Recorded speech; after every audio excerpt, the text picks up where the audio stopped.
Olá pessoal, vamos dar continuidade às nossas aulas. Agora a aula número 6. Vou falar de avaliação online. No vídeo passado estava falando de avaliação em sistema de RI e falei que ela poderia se dividir em avaliação offline e avaliação online. A gente vai ver que a avaliação online é até um processo aparentemente mais simples, né, pelo menos em princípio. A dificuldade é que você precisa ter um sistema para fazer. Então o que é que a gente chama de avaliação online? É colocar os algoritmos para ser avaliados, obviamente, por um usuário do sistema-alvo. Ou seja, você tem um sistema-alvo que está lá no ar, tem usuário de verdade, utilizando o sistema, fazendo operações, né? E eles têm as suas necessidades reais de informação e você vai colocar os sistemas para rodar lá dentro e vai monitorar os resultados, né? Monitorar os resultados e avaliar o impacto dos sistemas. Então isso é que a gente vai chamar aqui de avaliação online. Quando a gente vai falar em avaliação online, geralmente vem associado aí o termo teste AB. O que é um teste AB? Tem outros tipos de teste para comparar sistemas, mas o teste AB é o mais usado. O que é um teste AB? Você vai colocar duas versões do sistema para rodar ao mesmo tempo lá no ar e vai ver o que mudou de uma versão para outra. Vai comparar o desempenho das duas versões. Por exemplo, você pode pegar 50% da carga, colocar para um grupo de usuários e outros 50% para outro grupo. Então tem dois sistemas, metade dos usuários usa um sistema, a outra metade usa outro. Se você tem populações grandes e faz essa distribuição com certo critério, você vai ter justiça, de igualdade de condições para os dois sistemas. De fato, quando você vai fazer um teste AB, você pode correr riscos, porque você está testando sistemas novos. Então, uma alternativa é você não colocar 50% da carga para cada sistema. Você faz um teste AB mais controlado. Por exemplo, você pode jogar 5% da carga para um sistema A, 5% para o sistema B. Vai ter dois sistemas sendo comparados. É porque eu estou falando 5% para um, 5% para o outro, por que não 95%, 5%? É porque quando você põe os 5%, 5%, você vai ter mais condição de equilíbrio nos dois sistemas. De repente, né, a quantidade de gente usando pode influenciar na conclusão sobre quem é melhor. Então, você leva a mais chance de ter condições de igualdade se você põe, por exemplo, 5% da carga para cada um, ao invés de comparar um sistema com 95%, o outro com 5%. Isso mesmo que você tem, então, o sistema que está no ar hoje, ele está nos 90% restantes, está nesses 5% sendo monitorado, e o sistema novo está nos outros 5% sendo monitorados. O importante é que eu só monitore ali os 5% para os dois, e isso pode me dar mais equilíbrio. É comum que empresas façam teste AB, deixando o sistema que está no ar com 95%, por exemplo, e um novo com 5%. Isso vai depender caso a caso. Aí você vai, quando encontrar condições práticas onde você precisa comparar sistemas, né, você vai tomar suas decisões. Vale sempre a pena usar o bom senso na hora de fazer isso, né? Então essas ideias que eu estou comentando aqui de, por exemplo, testar apenas com um pedacinho da carga para cada um dos dois sistemas, podem não necessariamente ser obrigatórias. Você pode decidir, não, para mim basta pôr 5% lá e os outros 95% e vai ficar tudo bem. Eu tenho que tomar uns cuidados quando estou fazendo avaliação online, né? O primeiro cuidado que eu diria aqui, eu vou colocar dois cuidados principais, né? Mas o primeiro é cuidado para não ter nenhum vício na população escolhida, né? Você pode ter uma situação em que você jogou 5% dos usuários para um lado, 5% para o outro. Imagina que aconteceu que nessa divisão de carga você acabou pegando um usuário que é muito intensivo, por exemplo, e vai fazer muito mais uso do sistema do que outros, e que ele tem um viés, ou otimista ou pessimista, que possa afetar a distribuição. Muitas vezes, por exemplo, a distribuição de carga é feita por IPs. Se de repente um IP que você colocou lá, ele tem uma população grande de usuários otimistas, né, você pode ter influência na sua conclusão, levando a engano no resultado. Um jeito de você se proteger disso e até verificar se você está tendo algum tipo de viés populacional é você fazer o teste AB ser alternado com o tempo, né? Você pode fazer a população A, a população X com o sistema a população Y com o sistema B, faz o teste, coleta os dados, tira conclusões e depois você inverte. Coloca Y com o sistema A e X com o sistema B. Então, você cruza, troca os grupos, troca o sistema que cada grupo está usando e mede de novo os resultados. Se você não sentir diferença, significa que você não tem nenhum viés na distribuição da população ou pelo menos diminui a chance de ter esse viés. Você vai então provavelmente estar mais seguro do seu resultado. Um outro cuidado que eu acho importante de considerar é que você pode ter resultados enganosos no teste AB. Então, a definição do objetivo é um ponto importante. Eu vou dar dois exemplos. Um exemplo da literatura e um outro que eu já vivi. Eu já tive situações em que eu queria melhorar um sistema num ambiente de e-commerce, no passado. Né? E aí a gente fazia mudanças, via que o algoritmo estava melhor, mas na hora de colocar no ar, assim, você tinha essa impressão, poxa, os resultados são melhores, mas na hora de colocar no ar, quando fazia o teste AB, a minha métrica, que era aumento ou não nas vendas, que era o nosso objetivo, ela não era afetada. Né? Algumas vezes no teste AB era afetado, outras vezes não. Então, às vezes você percebia clara melhoria, sim, a intuição dizia que tinha uma melhoria no sistema, mas quando você colocava no teste AB, a métrica não indicava esse ganho. Aliás, nesses mesmos experimentos é que eu percebi o quanto que o bias populacional pode afetar conclusões. A gente também andou sofrendo um pouco de bias populacional, por isso eu estou dando essa dica aqui para vocês hoje.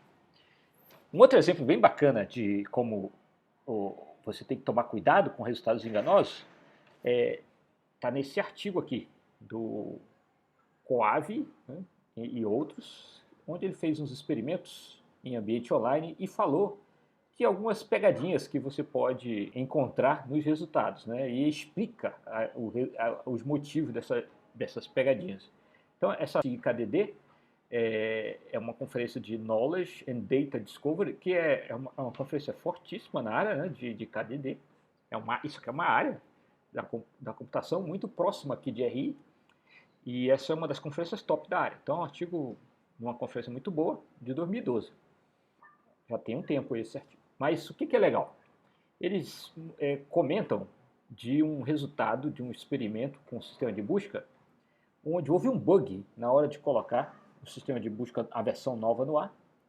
E aí eles foram fazer teste AB e concluíram que esse sistema com bug foi muito bem sucedido. Por que foi muito bem sucedido? Depois eles foram investigar mais a fundo. O que aconteceu? A métrica deles era aumento de receita.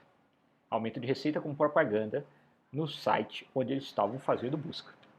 Aconteceu o seguinte, eles pioraram muito a busca com o bug estava fazendo a busca ficar ruim. E os usuários passaram a precisar fazer mais consultas para chegar no resultado. No que eles precisaram fazer mais consultas para chegar no resultado, a receita com propaganda aumentou, porque eles receberam mais propaganda. Tá? E isso, à primeira vista, pode até dar a ideia errônea de que se eu piorar meu sistema eu vou ganhar dinheiro. Mas você pensando no curto prazo pode ter sentido, mas pense no longo prazo. A imagem arranhada da empresa com a busca ruim, um site ruim, a tendência é com o tempo ele perder receita, provavelmente. Vai perder usuário, vai perder prestígio. E se houver concorrência, principalmente, que entrega resultados melhores, pode ser que a médio e longo prazo isso seja desastroso. Então, um resultado que parecia muito bom pode estar te enganando. Você tem que tomar muito cuidado com os resultados de experimentos online para não se enganar, não cair numa pegadinha na hora de fazer os experimentos. Bom, e como é que eu avalio a relevância aí? Na verdade, aqui a avaliação vai, inclusive, além da relevância. Né? Mas a definição da métrica, como a gente já viu aí em função da história das pegadinhas, é um ponto crítico no teste online. Mas eu tenho muitas alternativas sempre que eu posso considerar e eu diria até que não é difícil de encontrar soluções boas para avaliar. Você pode até avaliar várias dimensões sempre na avaliação online, porque uma das coisas interessantes é que a avaliação é sempre mais barata online, porque já está lá, os usuários já estão usando, você só vai coletar indicadores e compilá-los para apresentar. Mas umas coisas aí que a gente costuma ver na literatura. Você usar o clique para avaliar, você assumir clique como relevância nesse ponto, né? Dizer, olha, clique significa relevância e usar as métricas de RI, NDCG, MAP, etc. Você pode usar coisas como taxa de conversão, se você está no e-commerce, se a minha busca aumentou a taxa de conversão, ou seja, aumentou o índice de vezes que pessoas passaram pela busca e compraram produtos, isso pode ser um bom resultado. Você pode estar interessado em aumento de ticket médio, você pode ter mudado o seu algoritmo de ranking para que ele tentasse aumentar o ticket médio. Aí você pode usar isso como taxa de sucesso. Você tem que usar a imaginação aí. Num site de informação jurídica, por exemplo, onde você quer que as pessoas copiem informação e isso tem a ver com o seu sucesso, você pode medir o quanto que um sistema impactou a quantidade de cópias, ou se o sistema impactou a quantidade de cópias feitas. Uma coisa muito importante nessas várias métricas é que como você não está falando de relevância e precisão do resultado, você sempre tem que lembrar que fatores externos podem estar influenciando na sua conclusão.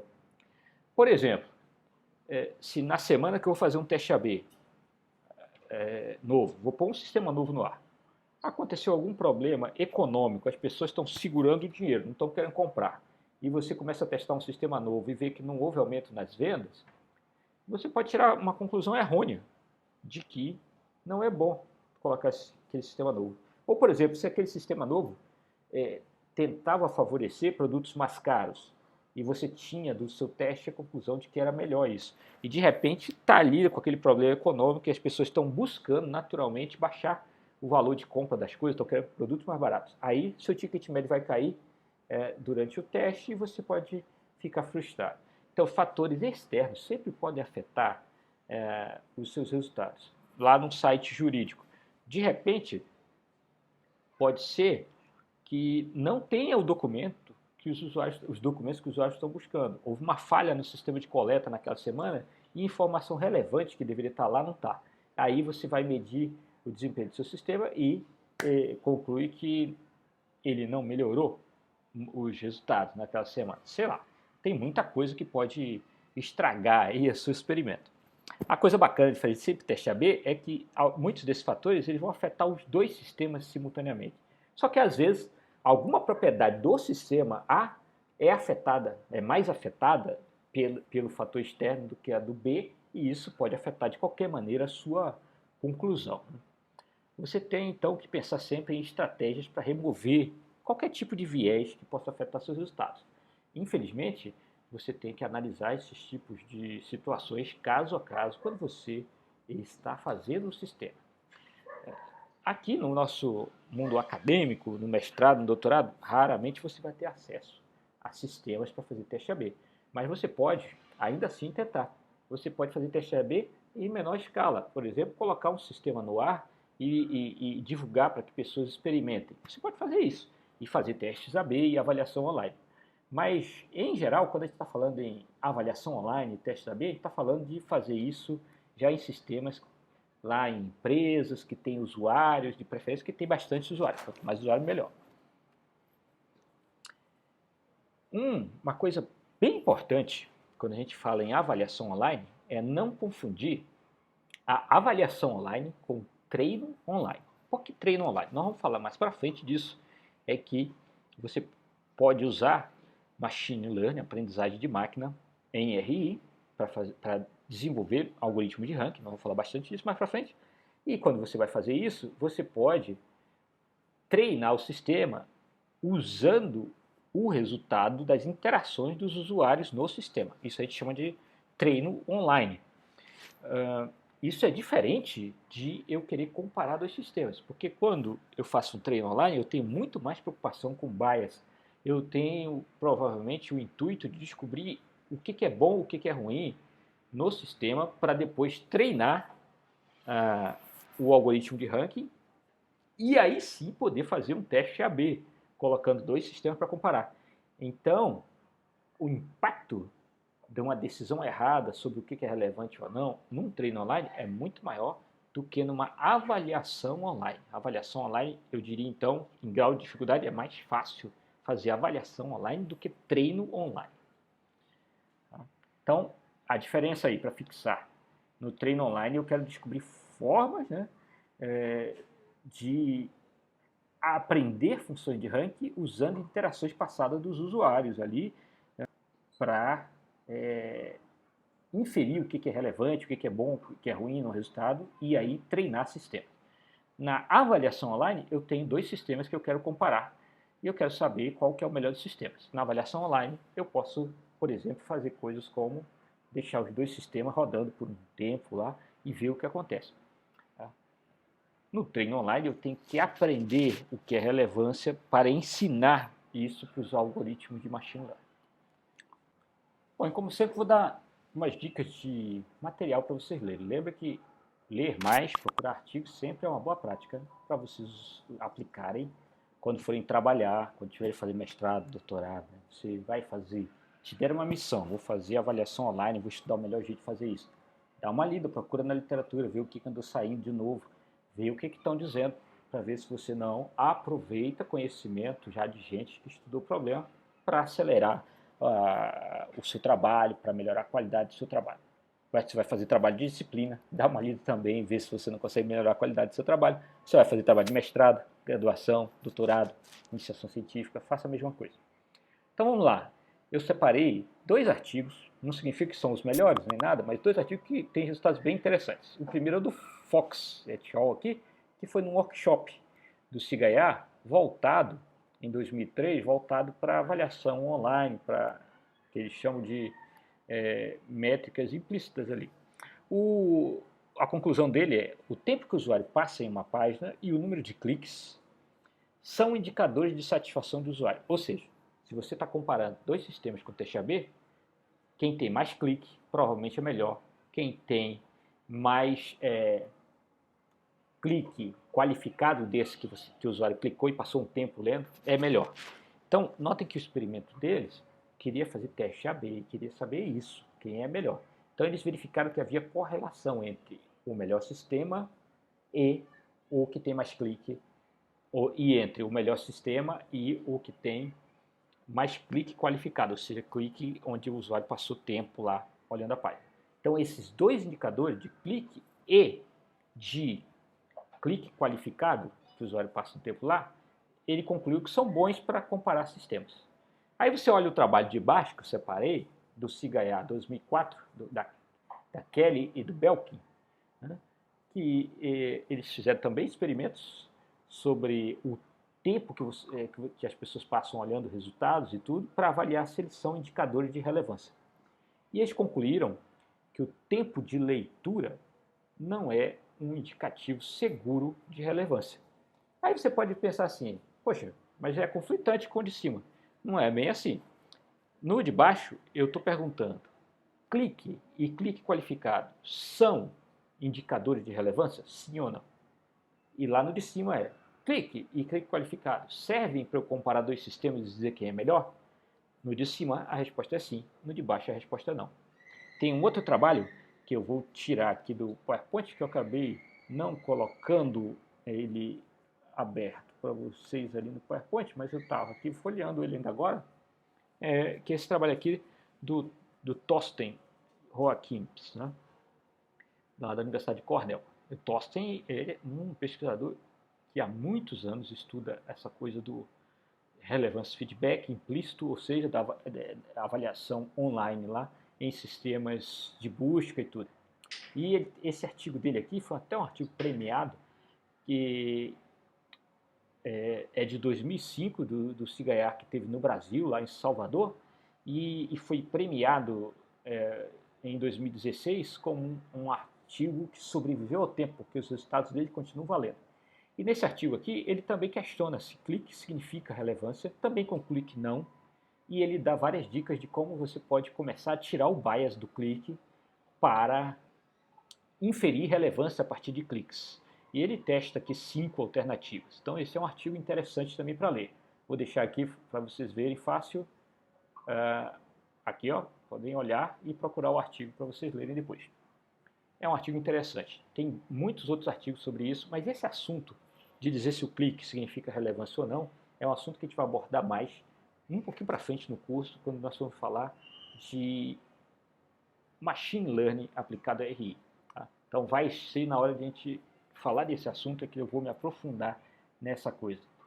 Mas basicamente você tem que trabalhar muito o bias, o enviesamento, né, das conclusões que você pode tirar com os sistemas quando você está fazendo avaliação online para saber se uma coisa é relevante ou não no sistema. É bem diferente de fazer só a avaliação online, de comparar dois sistemas, fazer teste aberto. Ok? Com isso a gente termina a nossa aula, foi uma aula rápida, sobre avaliação online. Próxima aula a gente continua. Até mais.